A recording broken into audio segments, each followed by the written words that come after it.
we find a pill bottle or a book full of gold that they thought something was worth $80, now it's worth $800,000. That's actually what we found before, where people thought they were just tokens, but they're real gold coins.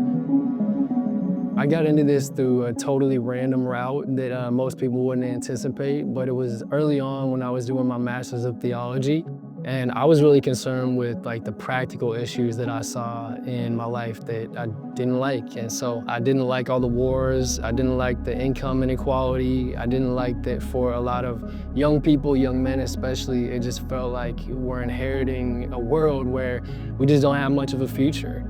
And so I took a theological lens to a lot of these issues, and the common denominator across the board was always that our broken monetary system either enables or exacerbates a lot of these problems. It sounds kind of backwards or random, but I really got into this by studying our monetary system and how broken it is, and just looking for hopeful solutions to help break us free from it.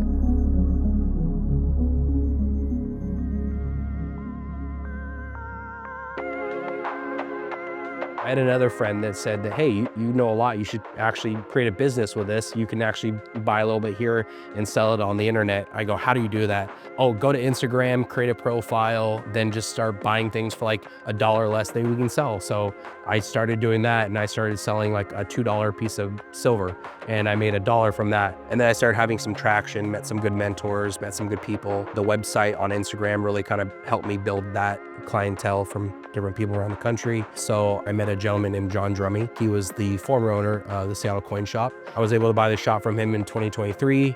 And that kind of was the beginning of my real world experience into the retail setting of owning a coin shop. And the rest is kind of history from that point. At Seattle Coin Shop, we try to be as transparent with anybody we can, educate them on what they may have, and let them make the decision.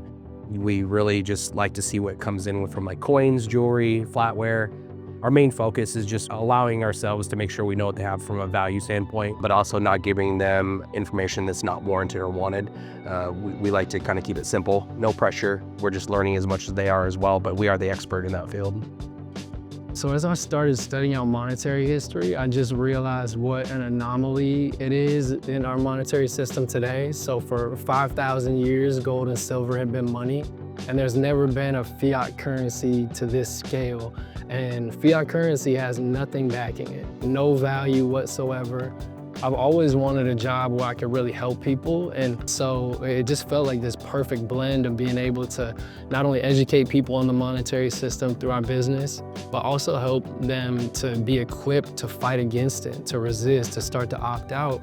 And the best way that you can take back control of your money, your purchasing power, your hard work, is through assets like gold that don't have counterparty risk, they can't be printed, and they have a 5,000-year history as being money.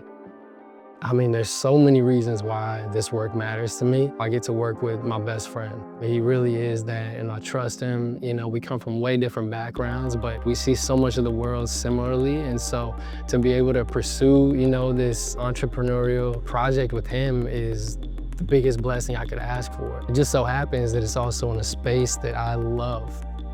I work with my brother, so that's actually really well, because we kind of really balance each other out. So having that dynamic is really well, and also the team members that we have, we're really like a family. It's a trust-based business in everything that we do, customers to the people that we hire, to the people that we work with every day.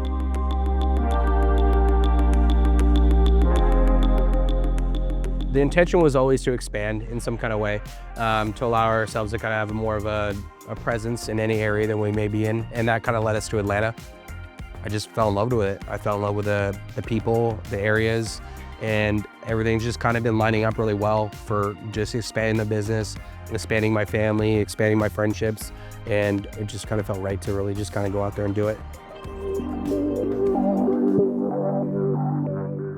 I was fortunate to become a co-owner this year, and really we want to take what Jesse's doing and just put it on steroids. And so part of that is diversifying our locations. So I live in Atlanta, I love life in Atlanta, but Seattle is my home. And so we want to have shops in both places. We also created a parent company called Fortress Metals that allows us to diversify more into a lot of different areas that we kind of dabble in right now. So some of those examples would be, vaulting, having segregated vaulting for our customers where there's no rehypothecation or anything like that.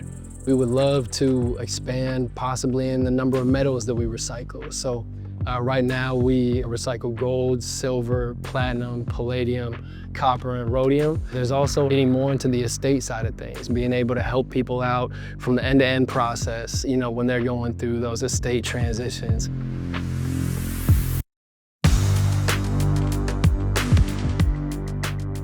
We see the opportunity in the metal space for years is there just being a lot of demand. And the only ways that you can increase the supply of metals is to mine them out of the ground or to recycle them. And so recycling is about 25% of the supply, give or take. And so it plays a critical role. And there's a lot of things that people can monetize that they have, junk and things like that, that they don't even know is valuable. And so part of our message too is to really help people not just custody gold and silver, but also to be able to really understand what they have in a transparent way. So it's a win-win.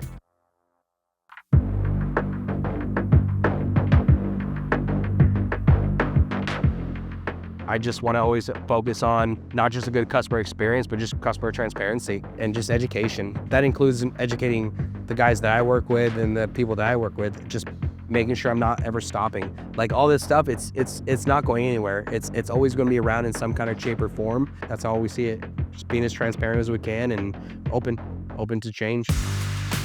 Whether it's, the precious metals, the base metals, recycling, mining, it just feels so much more tethered to reality. And it's cool to be able to work with metals that you see like, oh yeah, that hybrid is made up of this many, grams of palladium. I love being in a job where you interact with people a lot more. I'm very much a people person, like Jesse. And so to be able to help people, while we're building a business that hopefully we can pass on to our kids, it's like, how does it get better than that?